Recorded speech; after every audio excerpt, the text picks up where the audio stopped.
बिस्म रब्बिश्शुहदा रब्बना अफ्तह बैनना व बैन कौमिना बिलहक़ व अंत खैरुल फातिहीन। प्रोग्राम इश्क़ हुसैन में मां आवां जो मेज़बान अब्दुल मोमिन मेमा।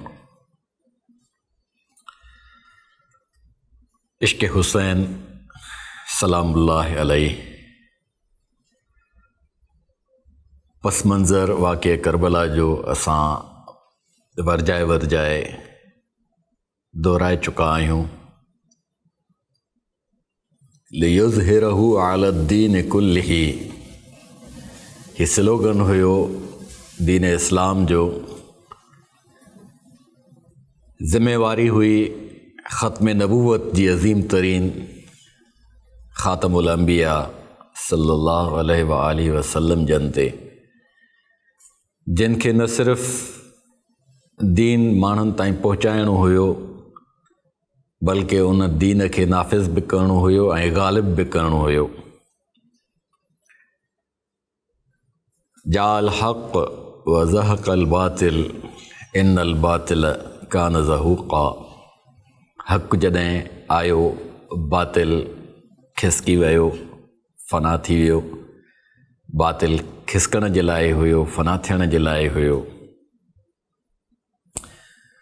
बदीअ जूं क़ुवतूं हिज़्ब शैतान या असहाब शिमाल उबते रुख़ वारा माण्हू कॾहिं बि ख़ामोश थी नाहिनि विहंदा। ज़िंदगी तहरुक जो मुसलसल नाव आहे। हज़रत हुसैन साईं पंहिंजे नाना जे दीन जे ग़लबे खे जॾहिं मुतासिर थींदे ॾिठो, जॾहिं हुननि खे अखियुनि सां नज़र आयो पए त इस्लाम जेको सरमाएदारियत जे ख़ात्मे जे लाइ आफ़ाक़ी आख़िरी पैगाम आहे, जागीरदाराणो तसव्वुर, मलूकियत, शहनशाहियत व कैसरियत जे रूप में हुजे या किसरवियत जे रूप में हुजे, दुनिया जे कंहिं बि कुंड जे कहिड़े बि बादशाह जे रूप में हुजे, उन्हनि सभिनी जो ख़ात्मो करे उन्हनि जे नज़रियनि खे पामाल त न कयो वियो, पर उन्हनि जूं जेके चङायूं हुयूं उन्हनि खे बरक़रार रखियो वियो ऐं उन्हनि जूं जेके कसायूं हुयूं उन्हनि खे मेसारियो वियो। ऐं उन्हनि जे मुतबादल में दीन इस्लाम जो जेको पैगाम आहे उन पैगाम खे नाफ़िज़ बि कयो वियो ऐं ग़ालिब बि कयो वियो। हज़रत हुसैन साईं सलामुल्लाह अलैहि पंहिंजे ज़िम्मे फ़र्ज़ सम्झो त ख़िलाफ़त ऐं इमामत खे गसब करे जंहिं अंदाज़ सां बातिल क़ुवतूं दीन जे हक़ानियत खे दाग़दार पियूं कनि, त पंहिंजे सिर मैदान मल्हाइण जे लाइ मैदान करबला जो रुख़ था कनि। हिफ़्ज़ मा तक़द्दम जे बुनियाद ते पंहिंजे सोट सैयदना हज़रत मुस्लिम बिन अकील खे जॾहिं रवानो कयो वियो आहे, सैयदना मुस्लिम बिन अकील कूफ़े पहुता आहिनि ऐं जेके ख़त इमाम आली मक़ाम हज़रत हुसैन साईं खे पहुचाया विया हुआ, उन्हनि ख़तनि जे तनाज़ुर में माहौल जो जाइज़ो वठनि था, माण्हू उन्हनि जे हुज़ूर में ईंदा था रहनि। औसज नाले हिकु शख़्स उन्हनि जी जासूसी कई, मस्जिद में अची ऐं उन्हनि जे हिकु वफ़ादार जे ज़रिए 3000 दिरहम नज़राने में पहुचाया आहिनि। हज़रत मुस्लिम बिन अकील उन्हनि 3000 दिरहमनि मां हथियार ख़रीद कया त जीअं दुश्मन सां निमटण जे लाइ हज़रत हुसैन साईं जे काफ़िले जे आमद खां अॻु अॻु असां हथियारनि सां लैस हुजूं। जॾहिं इब्न ज़ियाद जे दरबार में कसरे अमारत में हज़रत मुस्लिम जे मुतअल्लिक़ पैगाम पहुचे थो, हज़रत मुस्लिम खे गिरफ़्तार कराइण जे लाइ पड़ो ॾिनो थो वञे ऐं हज़रत मुस्लिम साईं जॾहिं हानीअ जे घर में तरसियल आहे, हानी बज़ाहिर मुहिब अहल बैत आहे, बज़ाहिर छा बबातिन बि हू मुहिब अहल बैत ई हुयो, पर इब्न ज़ियाद जे हिसाइण जे करे हू हिसजी चुको हुयो। बिलाख़िर हुन मुक़ाबिलो घणो कयो, हुन इब्न ज़ियाद खे ललकारियो, हू क़ैद बि थियो, हुन धक बि खाधा, हुन फटका बि खाधा, पर उन जे बावजूदु हू इन ॻाल्हि ते आमादा थी वियो त हज़रत मुस्लिम साईंअ खे पंहिंजे घर मां रवानो करे कढी छॾे। जॾहिं हज़रत मुस्लिम साईं ॿाहिरि निकिता त हज़रत मुस्लिम साईंअ सां जेको बि पंहिंजो गिरोह गॾु हुयो, उन्हनि जॾहिं ॾिठो त इब्न ज़ियाद जा 80 बदबख़्त हज़रत मुस्लिम खे गिरफ़्तार करण जे लाइ आया आहिनि, त हज़रत मुस्लिम बिन अकील हानीअ जे घरां निकिरी जॾहिं भटकंदो भटकंदो हिकु माॻ ते पहुचे थो त उन्हनि खे उञ सताइण थी लॻे ऐं हू पाणी जॾहिं तलबे थो, हिकु ख़ातून जे घर जे ॿाहिरां घड़ा पिया हुआ, पाणी खेनि पियारियो थो वञे, पाणी पी पाण ओकड़ो ई उते वेही था रहनि, पोइ पलथ था मारनि त ख़ातून ॾिसे थी त हीउ शख़्स हिते थकु भञण जे लाइ बि नाहे वेठो, मजबूर थो नज़र अचे। ख़ातून उन खां पुछे थी त तव्हांजो छा इरादो आहे, तव्हां केरु आहियो? सैयदना हज़रत मुस्लिम बिन अकील ख़ातून खे ॿुधाइनि था त मां मुस्लिम बिन अकील आहियां, रसूलुल्लाह सल्लल्लाहु अलैहि वसल्लम जे घराणे जो फ़र्द आहियां। त ख़ातून अहले ईमान आहे ऐं उन जे क़ल्ब में हुब अहल बैत जी शमा रोशन आहे, जंहिंजे करे हूअ फितरी तौर ते दीनी हमियत ऐं गैरत जे बुनियाद ते हज़रत मुस्लिम बिन अकील खे पंहिंजे घर वठी थी अचे ऐं उनखे पनाह थी ॾिए। जॾहिं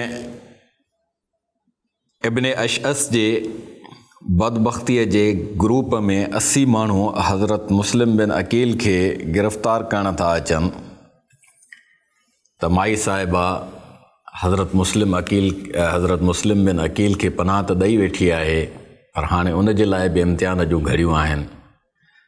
हज़रत मुस्लिम बिन अकील उन्हनि सां निमटजण जे लाइ पंहिंजी तलवार मियाण मां कढनि था ऐं मुकमिल तौर आमादा था थियनि। हण भाला विड़ भाकुरें आदि ढाल मधार,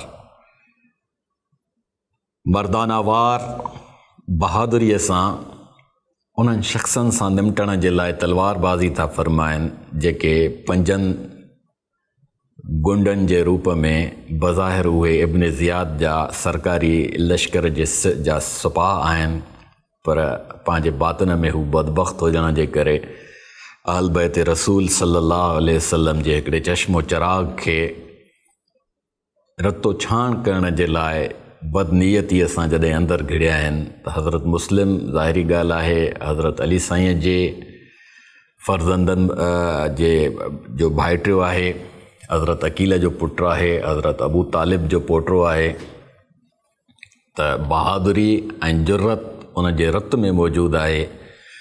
हू हीसजण जे बजाए, आण मञण जे बजाए, पेश पवण जे बजाए उन्हनि शख़्सनि खे ललकारे उतां निकिरी वञण जो जॾहिं चवे थो त हू बदबख़्त वरी हमिलो था कनि त पाण हथल इम्कान कोशिशि था कनि त मां हिननि खे भॼायां, हे मुंहिंजे हथां न मरनि, छो त अहल बैत इज़ाम जा पाक हथड़ा माण्हुनि जे मसीहाईअ जे लाइ हुया। अलाह साईं हुननि खे जेके अज़मतूं ऐं बुलंदियूं अता फ़रमायूं, उन्हनि सभिनी जो मक़सदु इंसानियत जी आबियारी हुयो। त उन्हनि पाक हथनि सां ही शख़्स इन्हनि खे जिन खे खुटी खयूं बीठी हुई, जॾहिं बार बार हमिलो करण लॻा त हज़रत मुस्लिम बहालत मजबूरी उन्हनि ते वार कयो ऐं उन्हनि सभिनी खे रतो छाण कयईं। जॾहिं हुननि ॾिठो त हे असांखे चिचरे मारे छॾींदो, असांजी जुर्रत असांजी बहादुरी हिन जी जुर्रत ऐं बहादुरीअ जे आॾो लेथड़ियूं पई पाए, भॼी हुननि जान छॾाई।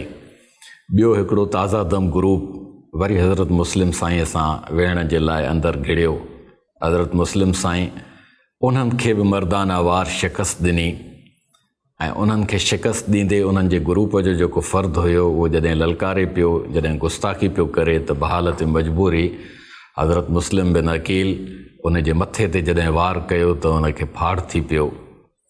अञा बि हू न पियो मुड़े त हुन जे सीने में पंहिंजी तलवार पेवस्त कयऊं त हू हमरा ढेरी थी पियो ऐं उन जे ग्रुप जा बाक़ी जेके बातिल तबिके जा सिपाही हुया उन्हनि भॼी जान छॾाई। ॿाहिरि भॼी अची हिक ॿिए खे उन्हनि वावे लाह जे मुसीबत भरियनि आहुनि सां सॾणु शुरू कयो ऐं पोइ हुननि ॾिठो त असां तोड़े जो 80 ॼणा आहियूं, हिकिड़ो हमरा ढेरी थी चुको हो 79 ॼणा, हिन हिकु शख़्स जो मुक़ाबिलो नथा करे सघूं। हिन जी तलवार हैदरीअ जे आॾो, हिननि जी यज़ीदी तलवारूं ऐं भाला बेकार थी चुका हुया। बोरूसी बहादुरी इंसान जे रत में मौजूदु हूंदी आहे ऐं उहा बहादुरी जॾहिं पंहिंजे तहरुक में ईंदी आहे, मेरी तलवार के ज़द में न आ और हट जा। हज़रत मुस्लिम बिन अकील जे तलवार जा उहे चमकाट हू जॾहिं बर्दाश्त न करे सघिया त हू बुज़दिलाननि हरकतुनि ते लही आया। ख़ातून जो घरड़ो जंहिंमें हज़रत मुस्लिम साईं पनाह गज़ी हुया उन जे घर खे मुहासिरो करे बीठा, छत ते चढ़ी विया। उतां हुननि संगबारी शुरू कई, एॾा हुननि पथर वसाया जो ख़ातून जो घर त टुटंदो वियो ऐं संगबारीअ जे करे ओड़े पाड़े जा माण्हू बि ज़ख़्मी थियण लॻा। सिर्फ़ु इन बदबख़्तीअ ते हुननि इक्तफ़ा न कई, मुसल्लह माण्हू हुया, जंगजू हुया, सरकारी गमाश्ता हुया, उन्हनि वटि उमाड़ियूं मौजूदु हुयूं, काठियूं मौजूदु हुयूं। उन्हनि काठियुनि खे हुननि इगड़ियूं ॿधियूं, इगड़ियुनि ते हुननि बाहि भड़काईंदड़ केमिकल हयूं ऐं उमाड़ियूं ॿारे चौधारी घर में फिटी कयनि। हज़रत मुस्लिम साईं ॿाहिरि निकिरी आया। ॿाहिरि निकिरी अचण खां पोइ उन्हनि सभिनी सां वरी बि पाण मुक़ाबिलो कयनि ऐं मुक़ाबिलो कंदे कंदे हिकु शख़्स जेको कुझु सियाणो हुयो, उनखे अकुल हुयो, उन्हनि हज़रत मुस्लिम साईं जे आॾो आण मञे ऐं खेसि मुहासिरो कयो। चौधारी जॾहिं घेरा में अची वियो हज़रत मुस्लिम साईं त ॻाल्हियुनि जो तत इहो बीठो त तव्हां पेश पओ ऐं तव्हां इब्न ज़ियाद जी दरबार में हलो, उते ॻाल्हियूं कयो हली त जीअं ॻाल्हियुनि जो को न को नतीजो साम्हूं अचे। हज़रत मुस्लिम साईं ॾिठो त ही बदबख़्त जेकॾहिं मूंसां विढ़ंदा रहंदा त मुंहिंजे तलवार जे जोहरनि खां बची न सघंदा, हिकु हिकु थी मरंदो वेंदो। उन्हनि जी जान खे अमान ॾियण जे लाइ, जान खे बख़्श करण जे लाइ हज़रत मुस्लिम साईं इन ॻाल्हि ते आमादा थिया त मां इब्न ज़ियाद ॾांहुं हलां थो, पर पेश न पवंदुसि। हुननि हुनखे गिरफ़्तारीअ जे सूरत में सोघो कयो हज़रत मुस्लिम साईं खे। ऐं जॾहिं हज़रत मुस्लिम साईं इब्न ज़ियाद जी दरबार में आया, हज़रत मुस्लिम साईं सां इब्न ज़ियाद जो जेको मुकालमो थियो उन में हुन जो चवणु हुयो त तूं आण मञ ऐं हज़रत हुसैन साईं खे सम्झाए त हू बि बैत करे। अहल बैत इज़ाम जे ज़िंदगियुनि जी जेकॾहिं तव्हांखे दान घुरिजे थो, बका घुरिजे थी, त इन ॻाल्हि ते आमादा थियो। सैयदना इमाम आली मक़ाम हज़रत हुसैन साईं सलामुल्लाह अलैहि जन ज़ाहिरी ॻाल्हि आहे जंहिं अज़ीम घराणे जा चश्मो चिराग आहिनि, क़ुर जूं मुजस्सम जेके आयतुनि जे रूप में धरतीअ ते घुमंदड़ फिरंदड़ पाक वजूद हुया, हिननि जे ख़ौफ़ में अचनि या हिननि जे लालच में अचनि या मसलिहत ऐं मुफ़ाहमत जे चकर में अचनि, हैरत जहिड़ी ॻाल्हि आहे त उन्हनि शख़्सनि हुननि खे नंढपण खां ॾिठो आहे, जाचियो आहे, हुननि जी जुर्रत, हुननि जी बहादुरी, हुननि जी सीरत, हुननि जो अख़लाक़, हुननि जी हयादारी, हुननि जी वफ़ादारी, हुननि जी वफ़ाशियारी। सम्झ में नथो अचे उन्हनि मां अहिड़े क़िस्म जी तवक़ो छो पिया रखनि उहे बदबख़्त त रिसालत मआब जे चश्मो चिराग खे हू पंहिंजे धिकारियल मक़सदनि जे आॾो झुकाए सघंदा। हज़रत मुस्लिम बिन अकील पेशगी जॾहिं कूफ़े में तशरीफ़ फरमा थिया आहिनि, उहे बार बार हुननि खे मुतवजे था कनि त बजाए हिन जे त तव्हां असांखे आण मञायो, तव्हां असांखे पंहिंजे आॾो झुकायो, तव्हां ज़ुल्म तां दस्तबरदार थी वञो। ख़िलाफ़त ऐं इमामत तव्हांजो हक़ु नाहे, ख़िलाफ़त ऐं इमामत उन जे अहल जो हक़ु आहे।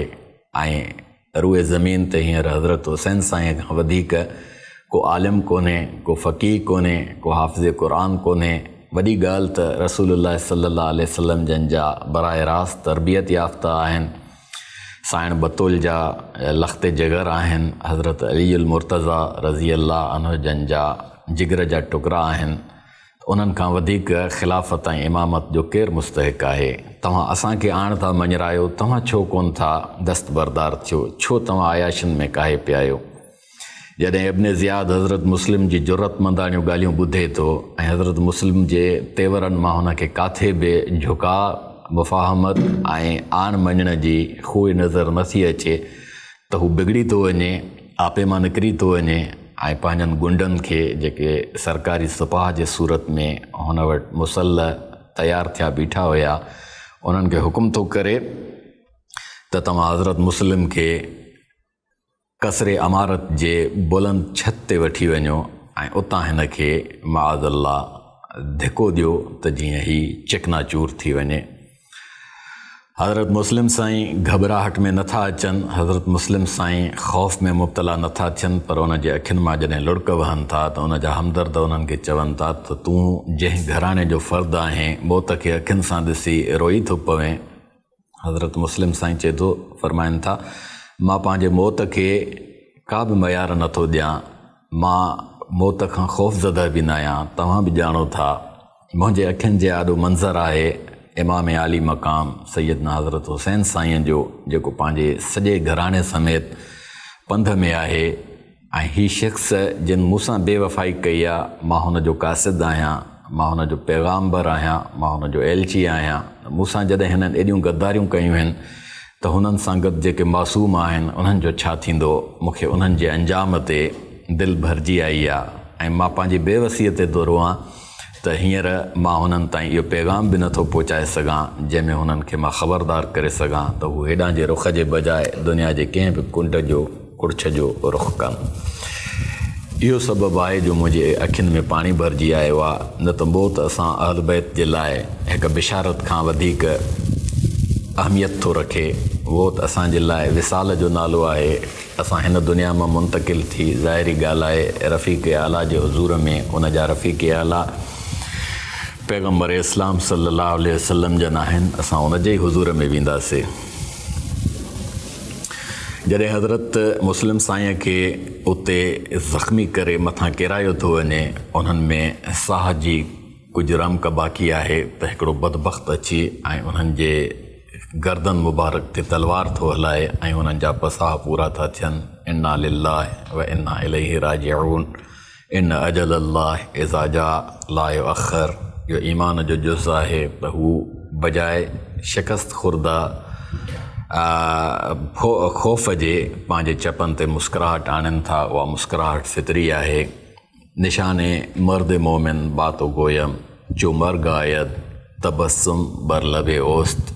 मोमिन जी इहा कुदरती अलामत आहे त मौत वक़्तु हुन जे चपनि ते मुस्कुराहट तरी ईंदी आहे। ऐं जॾहिं मौत वरी जॾहिं शहादत जो आहे त शहादत जे उन लम्हनि में अल्लाह साईं फ़कशफ़ना आनका ग़िताअक जी बिशारत ॾेई उन जे अखियुनि जी क़ुवत बसारत खे तेज़ करे छॾींदो आहे। फ़बसरुक अल-यौम हदीद, उन जी दीद इलाही तिखी थी वेंदी आहे। ऐं क़ुवत बसारत में अल्लाह साईं पंहिंजे जोहर सां उहा क़ुवत पलटींदो आहे जंहिंमें परवरदिगार आलम जे दीदार जे लाइ अखियूं लाइक़ थी पवंदियूं आहिनि। हज़रत मुस्लिम साईं सां पंहिंजा ॿ फ़र्ज़ंद इब्राहिम ऐं मुहम्मद नाले मासूमड़ा हुया, जिन खे हुन काज़ी शुरह जेको वक़्त जो वॾो आलिम हुयो, जय्यद आलिम हुयो, जज बि हुयो, उन वटि पनाह में रखिया हुया त ख़ुदा न ख़्वास्ता जेकॾहिं मूंखे शहीद कयो वञे त मुंहिंजनि बचड़नि जी तव्हांखे पारत हुजे। ॿ पैगाम आहिनि मुंहिंजा। हिकु त इमाम आली मक़ाम हज़रत सैयदना हुसैन साईं ताईं इहो पैगाम पहुचायो त हू कूफ़े जे रुख जे बजाए दुनिया जे कंहिं ॿिए पासे ते हलिया वञनि ऐं मुंहिंजनि बचनि खे पंहिंजे घराणे ताईं मदीने में पहुचाइण जी कोशिशि कजो। काज़ी शुरैह जेको हज़रत मुस्लिम जे शहादत खे अखियुनि सां ॾिसे थो त उन जे दिलि में रहम जी लहर डोड़ी थी अचे। मुहिब अहल बैत हुयो, ईमान जी ॾियाटी हुन जे दिलि में रोशन हुई ऐं हू घबराइजी थो वञे त ही मासूम ॿारड़ा जेके मूं वटि अमानत आहिनि, मां उन्हनि खे कीअं रवानो कयां। बिड़क इन ॻाल्हि जी इब्न ज़ियाद ताईं पहुची थी वञे। हू बदबख़्त पंहिंजा वाठा, पंहिंजा जासूस कूफ़े में फैलाए थो छॾे त हज़रत मुस्लिम साईं जा ॿनीगर जंहिंखे बि जाते बि हथी ईंदा उहो असां वटि जॾहिं ज़िंदा हालत में खणी ईंदो त उनखे इनाम ऐं इकराम सां नवाज़ियो वेंदो, उनखे पंहिंजे दरबार में अहम मक़ाम ॾिनो वेंदो। लालची ऐं बदबख़्त कूफ़ी जेके हुया उहे उन्हनि मासूम ॿारड़नि जे ॻोल्हा में निकिरनि था। हर को भटकंदो थो रहे, तलाश कंदो थो रहे इनाम ऐं इकराम जी लालच में। उहो इनाम ऐं इकराम जेको दरअसल पंहिंजे जोहर में ख़ुसरान ऐं बुतलान हुयो, तबाही ऐं बर्बादी हुयो। पर इंसान जॾहिं उन जे क़ल्ब ते मोहर लॻी थी वञे, ईमान जी ॾियाटी विसामी थी वञे ऐं हू शख़्स बेईमानीअ जे अंधेरे में मुब्तला थी थो वञे त उहो कुझु बि कंहिं अज़मत खे, कंहिं बुलंदीअ खे, कंहिं पस मंज़र खे नाहे जाचींदो। बसि लालच जो पैकर थी ऐं बदबू फैलाईंदो रहंदो आहे। बाबुल इराकीन कूफ़े में हिकिड़ो माॻ आहे जितां काफ़िला रवाना थींदा हुया दुनिया जे मुख़्तलिफ़ पासनि ॾे। उतां हिकिड़ो काफ़िलो मदीने ॾे रवानो थी रहियो हो, बल्कि रवानो थी चुको हो। काज़ी शुरैह उन काफ़िले जे कढ उन्हनि ॿारड़नि खे राति जे अंधेरे में खणी आयो। काफ़िले जी जेका निशानी हुई उहा इहा हुई त काफ़िले जे रवाने थियण वक़्तु जेका धूड़ ऐं दज़ हुई उॾामी रही हुई। हज़रत शुरैह काज़ी उन्हनि ॿारड़नि खे ॿुधायो त काफ़िलो नज़र नथो अचे, हीअ धूड़ ऐं दज़ नज़र अचे थी, इहे आसार आहिनि। तव्हां हिन धूड़ ऐं दज़ खे जे कॾहिं हलंदा वञो, उनखे फॉलो कयो, तव्हां उन काफ़िले सां मिली वेंदव ऐं उहो काफ़िलो तव्हांखे काफ़िले में तव्हां कंहिंखे बि न ॿुधाईंदव त असां केरु आहियूं। तव्हां उन्हनि सां गॾु कमकार कंदे वञी मदीने पहुची उते पंहिंजनि माइटनि खे ॻोल्हे लहिजो। मां शर्मिंदो आहियां, तव्हांजी ॿी का बि मदद नथो करे सघां, तव्हांजो सिर बचाइण जे लाइ मां इहो ई करे सघां थो। ॿारड़ा जॾहिं धूड़ ऐं दज़ जे कॾ वञनि था, हलंदे हलंदे उहा धूड़ ऐं दज़ ख़तमु थी वञे, पर काफ़िले जा आसार नज़र नथा अचनि। राति जो वॻड़ो थी चुको आहे। जात जे वॻड़े में जेकॾहिं काफ़िले जी उॾामियल दज़ ऐं धूड़ किथां नज़र अचे। जॾहिं ॿारड़ा भटकंदे मायूस थी वरी मोटण लॻनि था त उन्हनि ॿारड़नि खे हलंदे हलंदे गिरफ़्तार कयो थो वञे। आख़िरकार ॿारड़ा कंहिं बदबख़्त जे हथ अची था वञनि ऐं उन्हनि खे कादसिया शहर जे हिकु इब्न ज़ियाद जे गवर्नरीअ जे इहाते में बंदि कयो थो वञे ऐं उते उन्हनि ॿारड़नि खे उतां जो जेको जेलर आहे उनजो नालो आहे मशकूर, उहो रहम थो खाए ॿारड़नि ते त हज़रत मुस्लिम बिन अकील जा ॿारड़ा अहल बैत जा दिया आहिनि, अहल बैत जा चश्मो चिराग आहिनि, मां उन्हनि खे कीअं तकलीफ़ ॾियां। हू उन्हनि ॿारड़नि खे जेल मां कढण में मदद थो करे ऐं पंहिंजी मुंडी लाहे ऐं उन्हनि खे ॾिए थो त तव्हां कादसिया शहर हलिया वञो। कादसिया जो इलाइक़ो हुयो, उते जेको कोटवार आहे, अॻ में शहरनि खे कोट ॾिना वेंदा ऐं उन कोट मां जेको वॾो गेट हूंदो हो, दाख़िली दरवाज़ो, उते जेको शख़्स बीहंदो हुयो उनखे कोटवार चइबो हुयो, जेको कोट जे वॾे दरवाज़े जी निगाहबानी कंदो हो। मशकूर ॿारड़नि खे चयो त हीअ मुंडी मुंहिंजी आहे जेका मां तव्हांखे लाहे थो ॾियां, मुंहिंजे भाउ खे ॾिजो ऐं उनखे इहा निशानी ॾेखारिजो त हीअ असांखे मशकूर ॾिनी आहे ऐं तव्हां हुन सां पंहिंजो तारुफ़ कराइजो, उहो तव्हांखे कंहिं महफ़ूज़ माॻ ते पहुचाए वठंदो।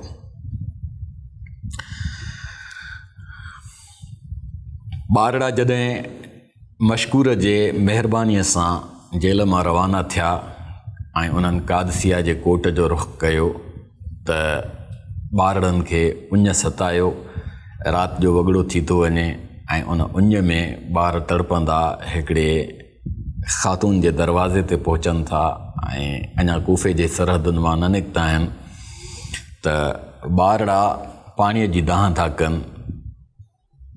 ख़ातून उन्हनि खे पाणी थी पियारे, पाणी पियारण खां पोइ हूअ उन्हनि खे जॾहिं जाचे थी, ॾिसे थी त शहज़ादा ॿारड़ा आहिनि, खूह ते भटकनि पिया था।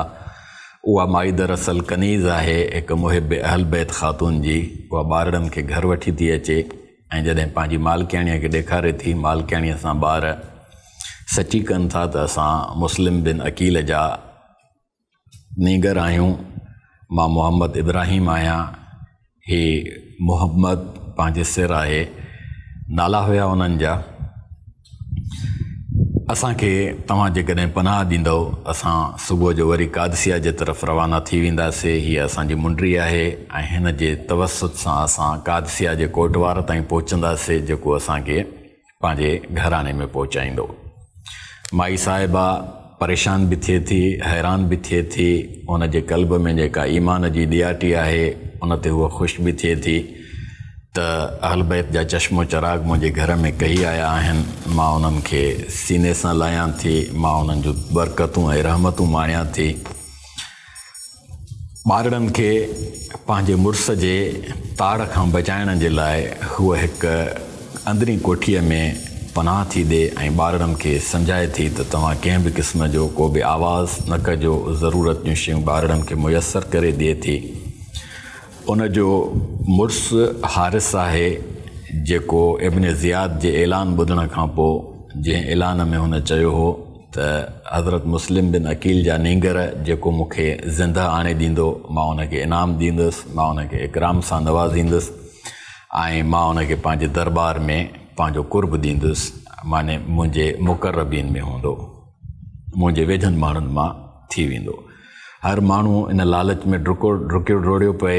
अध राति जो जॾहिं हारिस जेको माईअ जो मुड़ुसु आहे, जंहिंजे घर में ॿारड़ा पनाह गज़ी आहिनि, अंदरि कोठीअ में लिकियलु आहिनि, ख़ामोश आहिनि, उहो शख़्स पंहिंजे सिर पंधु हली ऐं घर में दाख़िल थी पाण खे वञी केराए थो सुम्हण जे पट ते। त माई साहिबा जेका हुनजी घरवारी आहे खांसि पुछे थी त तुंहिंजो घोड़ो किथे आहे? हुन बदबख़्त जवाबु ॾिनो त हज़रत मुस्लिम जे शहज़ादनि खे ॻोल्हींदे ॻोल्हींदे मुंहिंजो घोड़ो थकिजी पियो, पर मां न थको हुउसि। मां घोड़े मां हथ कढी छॾिया, घोड़ो उते ई हिते थक में चिकनाचूर हूंदो। मां हुननि खे ॻोल्हींदो थकिजी चिकनाचूर अची थी हिते पहुतो आहियां ऐं मूंखे ॿारड़ा हथ दाइन आया ऐं हू पंहिंजनि ख़्यालनि ऐं ख़्वाबनि में वरी इब्न ज़ियाद जे दरबार में थो पाण खे ॾिसे, उन दरबार मां निकिरी पाण खे यज़ीद जी दरबार में थो ॾिसे। हू पाण खे हुकुमरान थो सम्झणु लॻे, का वज़ारत थो पंहिंजे ख़्वाबनि में ॾिसणु लॻे। इन्हनि ख़्वाबनि में हू मस्तु अलस्ती हुयो त हुन बदबख़्त खे ॿारड़नि जो आवाज़ु अचणु थो लॻे।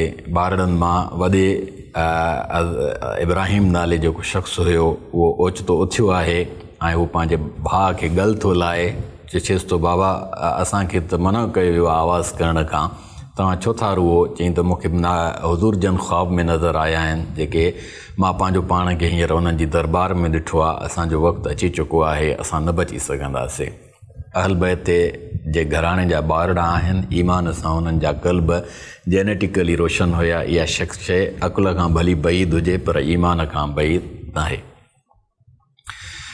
हारिस जॾहिं ॿारड़नि जे रोअण खे कनाए थो त हू पुछे थो ही केरु आहिनि? माई वीचारी ॾकी थी वञे। हू जॾहिं अंदरि वञे थो ॾीओ ॿारे थो, उन्हनि खां पुछे थो तव्हां केरु आहियो? ॿारड़ा हुननि खे सिधी सही ॻाल्हि ॿुधाइनि था त हुनजे मनहूस चहिरे ते मुस्कुराहट डोड़ी थी अचे ऐं ओॾी महिल ई निकिरे थो त हारिस जो पुटु हुनखे चवे थो त कूफ़े वारा जेकॾहिं जेके मुहिब अहल बैत आहिनि तोखे ॾिसंदा हिननि ॿारड़नि खे इब्न ज़ियाद ॾांहुं खणी वञण ते उफट मारे छॾींदई, चिकनाचूर करे छॾींदई, बूटी बूटी करे छॾींदई, ॾाढो ज़लील ऐं ख़्वार थींदे। ॿारड़नि सां इहो ज़ुल्म न कर। हुन बदबख़्त जे मथे ते लालच सवार आहे। बिल आख़िर हू ॿारनि खे कोहे थो, उन्हनि खे शहीद करे उन्हनि जा सिर जॾहिं इब्न ज़ियाद वटि आणे थो त इब्न ज़ियाद हुन ते कावड़ थो करे त ही मां तोखे जहिड़ा चयो हुअमि खणी अचिजांइ, मां यज़ीद खे पैगाम पहुचाए चुको आहियां त मुस्लिम जा शहज़ादा तो वटि जहिड़ी सूरत में पहुचाईंदुसि। हींअर जॾहिं मूंखां हू पुछंदो त मां हुनखे छा जवाबु ॾींदुसि।